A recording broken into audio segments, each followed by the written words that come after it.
sommes venus à Barcelone essayer le nouvel Honda Integra, un véhicule, un concept entre moto, scooter, qui fait partie d'un triptyque présenté par le constructeur japonais, qui reprend une base commune entre une moto. Donc le mieux, c'est de voir ce que ça donne en action, ce que nous allons faire immédiatement.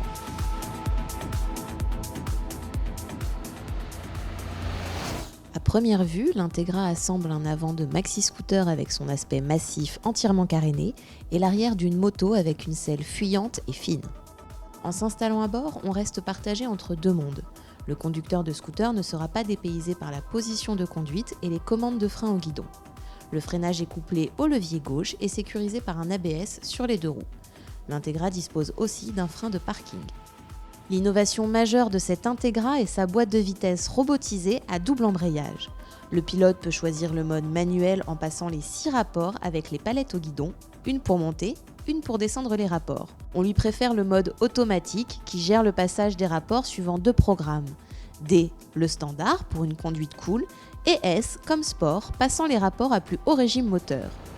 Le logiciel autorise désormais le pilote à forcer le passage d'un rapport sans quitter le cycle automatique.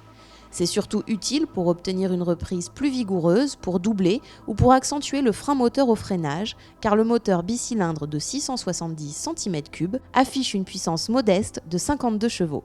Cette technologie Honda à double embrayage s'avère agréable car on ne sent pratiquement pas le passage des rapports. Le système est vraiment plaisant car il laisse le pilote se concentrer sur le pilotage. L'Integra réagit comme une moto. Le train avant est directeur et assure une précision de trajectoire.